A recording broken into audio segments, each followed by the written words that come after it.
This zine is called Return to Me. It's a saying, a little mantra that I've been giving myself these last couple months. It's like a reminder to look back, keep looking back at what I'm doing. Wherever I'm going, mentally thinking about stuff, bring it back to where I'm at now. And I'm adding to that, to the story, the zine story.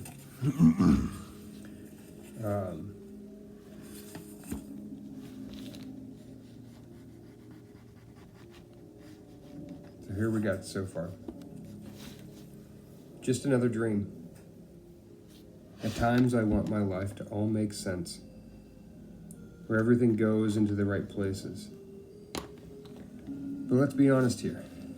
I don't accept that way of life. Who's the wild one? It's us, isn't it? It's us.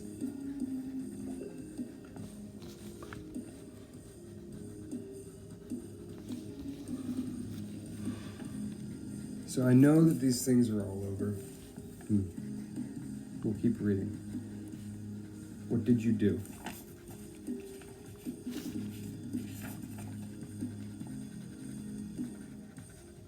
I can feel weight pressing down within me, dreading what comes next. I don't know how this will go. This matters so much, I can barely.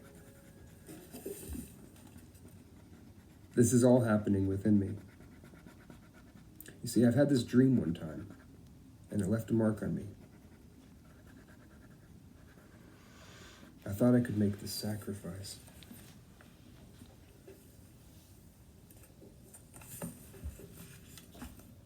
To stop here for a minute, or to give my thoughts.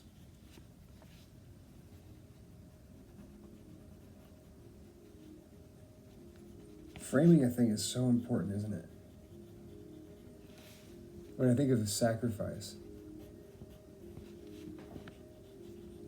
giving something up in the name of something else.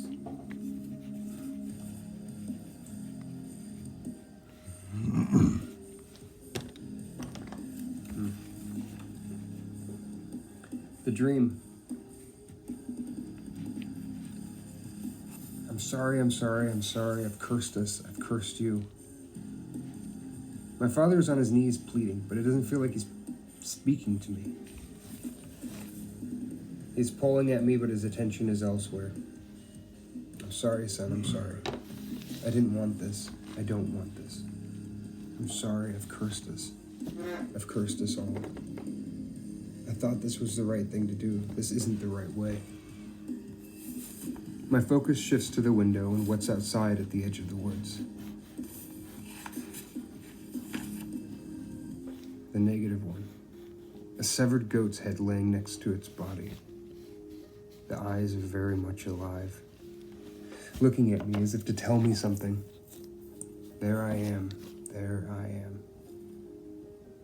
What are you doing there? There I am. No, it's mine. It's my voice. And then I say, am I awake now?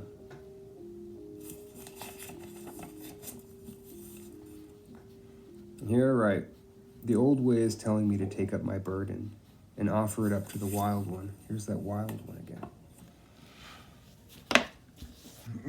What is this old way? The thought came to me like this. The head is knowledge, cut off from her body, which is wisdom.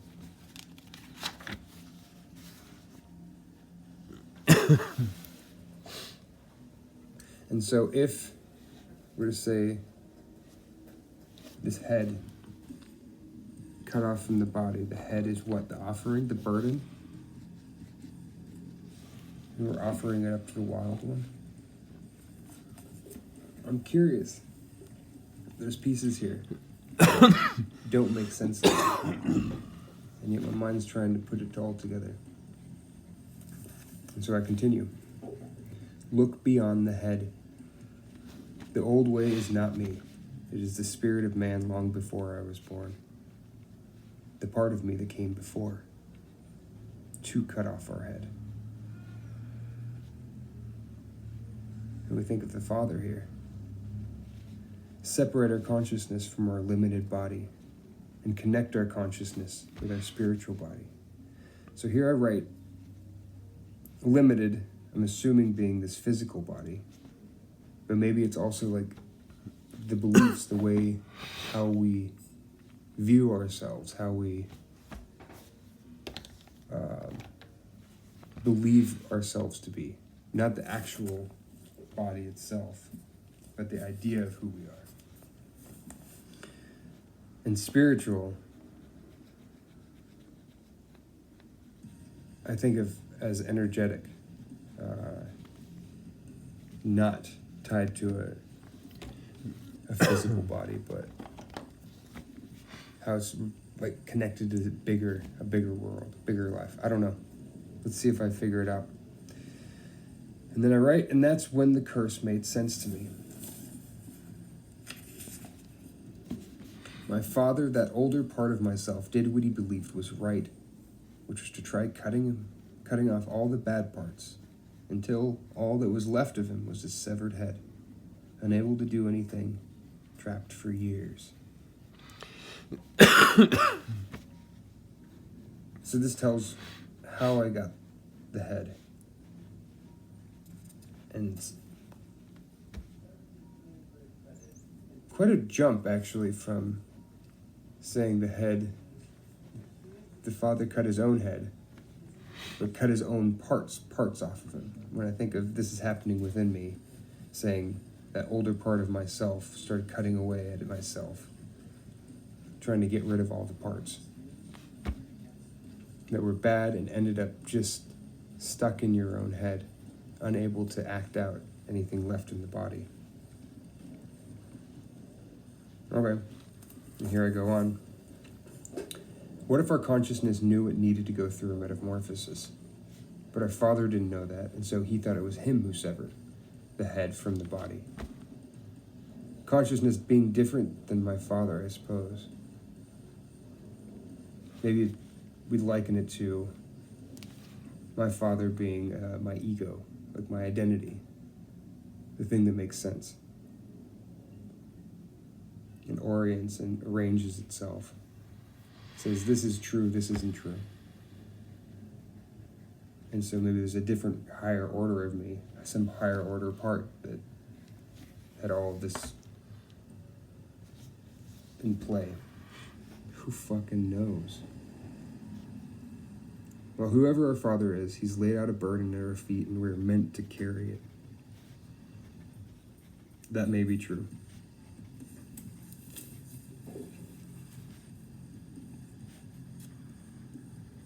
That may be. My father admits he's to blame by confessing to me what exactly? That the head needs to be returned? That he cut it off? What?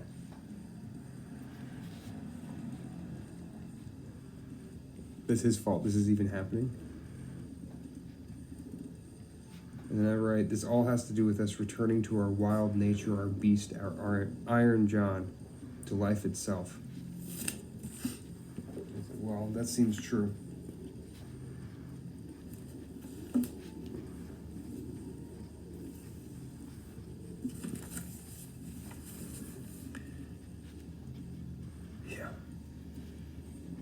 We've detached ourselves, our mind, from our physical world, and maybe even more importantly, we've detached ourselves from our spiritual world, that place in between all things. So, stepping back and looking and thinking like,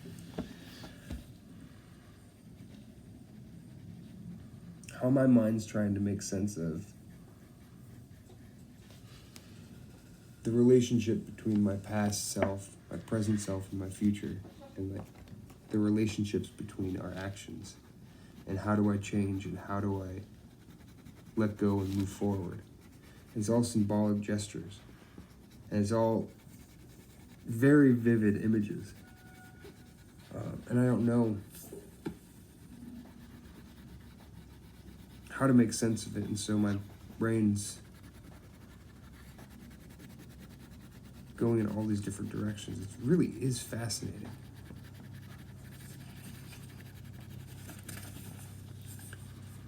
And so I jump onto the next page with a question. Why am I so afraid of you? Now, it seems to be geared towards the head, the goat head, as if there's still something alive in it. And this jumping back and forth of saying, well, is the head knowledge, or is there something else to it? And it's connected to something bigger. And I think, okay, so it's not set, it's not cut off. And so here, like, why am I so afraid of you? And then there's her response. And there's this picture of this goat head close up at us. Because you don't accept me. You have fooled yourself into believing we are separate. You've done this by severing your head from your body. I dwell in the body. You won't see me because you're afraid of me. It goes right back to this. But why am I so afraid of you? Because you don't accept me. You won't come see me because you're afraid of me. So, me trying to make sense of how to organize these different statements, was also trying to see there is something about this negative feedback loop that I've been creating where, why are you afraid? Because you don't choosing to come and see me. You're not choosing to pursue me because you stay in this fear, but it's not actually grounded in anything other than I don't know what you are. You want this to all be over. You want to be left alone. You hate your father for what he gave you. And there are definitely times when I think of my past self and how I've organized my life and my beliefs and how I act out. It's like, I fucking hate myself for that. I've created a lot of unnecessary work that I have to, hang-ups, and I have to work around them and work through them before I can get anywhere in life. At times I do feel that. And I would like it to be over. And I don't actually want to do it. I want to be left alone. So I think these statements are true. And so there's a part of me that can speak to that. It's like, you want this. And so you're not actually wanting to do the work to fix this. You just have to, or you feel you should. And because it's getting in your way. That's cool. All right, I continue. I have to choose to do this. I can't be forced. I feel weak, cut off from my power. And this is its own little separate statements. And there is something about this. Again, it all goes back to this severing, this cutting off. I hate him for how weak he is, for how weak he makes me feel. Now, I think I'm talking to the past self part of me, the father. The part that tried to create an identity. It tried to create a character of who I am. But by cutting off so many parts of me, I became practically impotent. I lost the vitality. I lost my ability to move through life because I second-guessed everything. I didn't trust my own take. I looked to other people. And I didn't trust my body, and so I went further in. All of these different things, and it's fascinating seeing again, how these little cutouts are being organized and helping me make sense of this stuff, even if it seems like I'm making it up as I'm going. No, all of this exists, and now it's just rearranging these things. All right. Another statement, I'm afraid I'll lose myself once I return my head to the spirit. I won't be me. Now see, it's off the last, there's a little statement on the page, but I think this is the one of why am I so afraid of you, going back to it, is I'm afraid I'll lose myself. And I think this is the Father. I don't know if it's the part of me now, but it's the past part of myself that I could not do it. I couldn't trust the Spirit.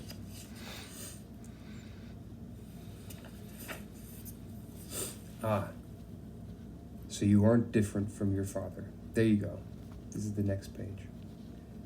He too was afraid of me. So much so he tried to kill me. And it might have been because he was afraid he was going to lose himself, die. But I ask the question all the same. But why did he want to kill you? Why are we so scared of you? I think it is, I'm afraid we're going to lose.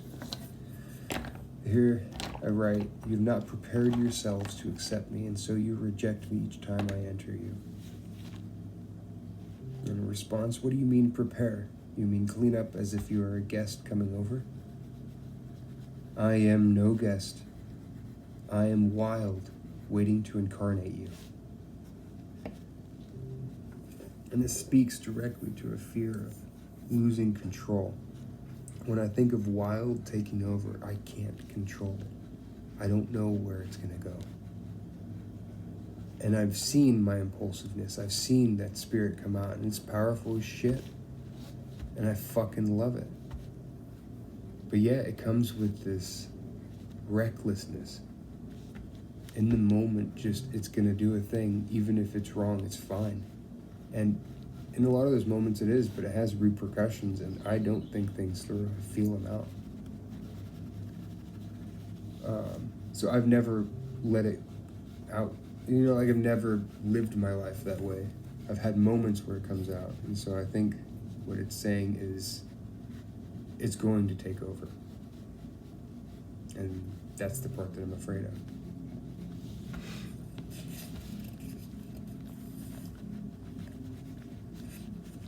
However, existing within me is a beautiful part of us, made to be dragged through the mud.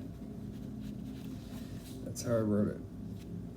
Feminine energy to me is wild and complex, able to withstand the task, and my unformed energy existing as potential. There's so much shit to this part.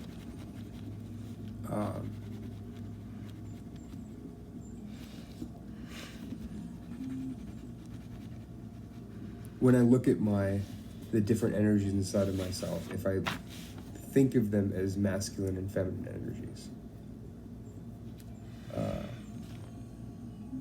there's a part of me that goes out and breaks things apart and messes with them. And I love that energy, I really do. And then there's other that allows things in, unformed.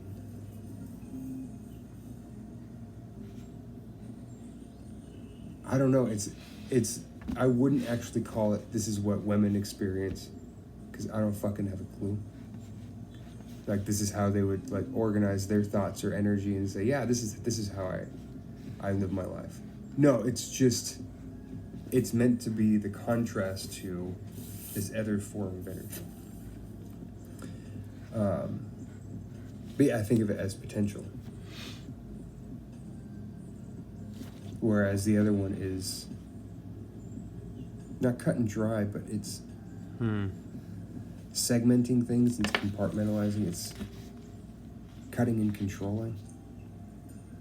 All right, let's continue. Because I write, and then I see her expression and realize she's looking after me. She almost even wants to be here. She's at her most alive self. And again, it's really fascinating to think, like, this part that's going through, that's being dragged through the mud. And why it's being dragged through the mud, because it's meant to do something with this bird, this severed head.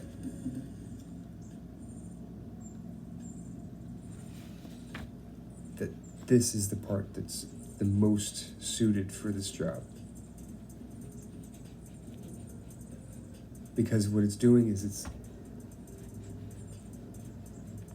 I don't know, returning to spirit. When I think of what its task is not to control, is not to make sense of, it's not to make comparisons or reduce things, destroy things. I think it really is creating and pulling it all in.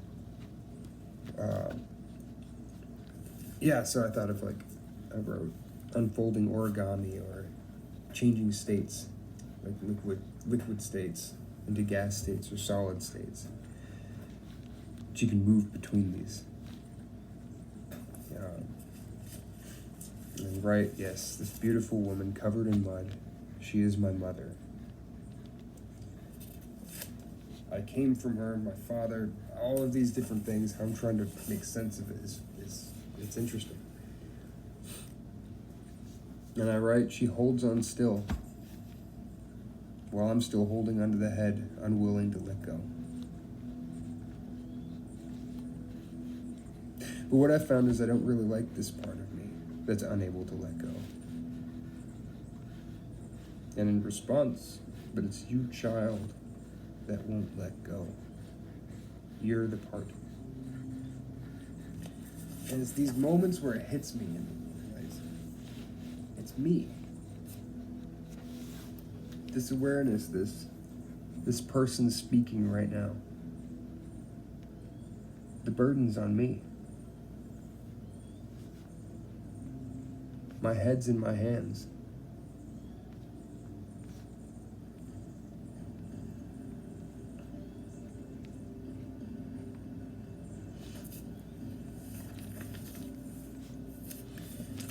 See, my father is my formed self, born from the need for order to make sense.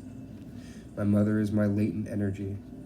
She is the raw potential born of chaos. She will be the one to deliver the head to the wild one.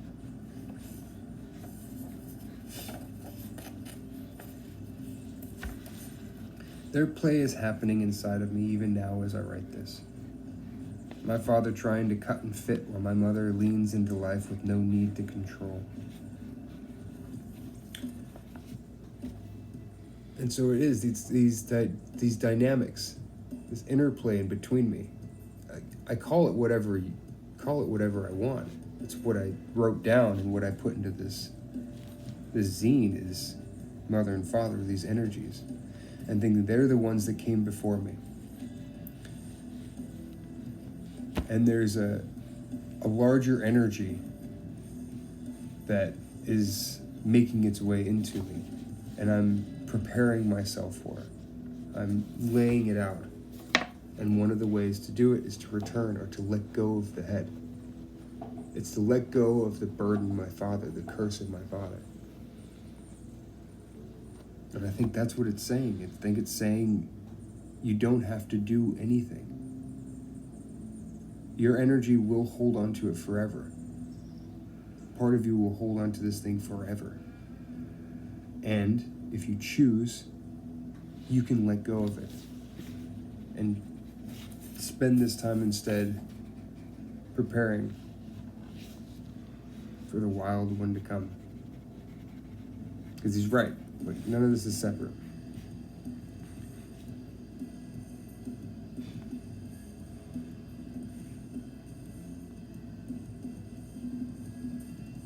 And there are old ways of doing this stuff, and I think of sacrifices and offerings and the burden of carrying a thing. And it's your responsibility to do something about it. That no one else can take this up for me. I think, all right, cool. Let's try to make sense of this in a way that makes sense to us. So it's not necessarily breaking each part down and into actionable steps or anything that I can really do with, but to sit with it emotionally. And taking time, say, to just drawing a picture and sitting with the picture.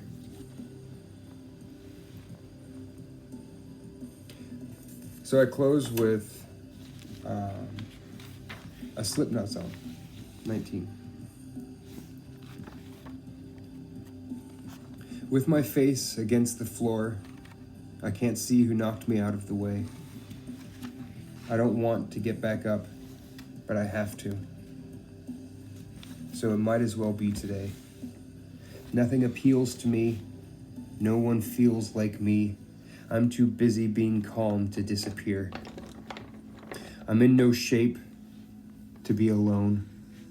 Contrary to the shit that you might hear. So walk with me. Walk with me. Don't let the symbolism kill your heart.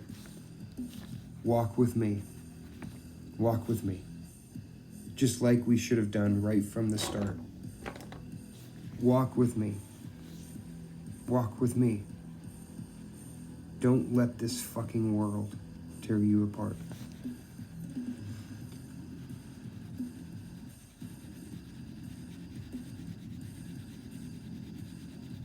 Okay.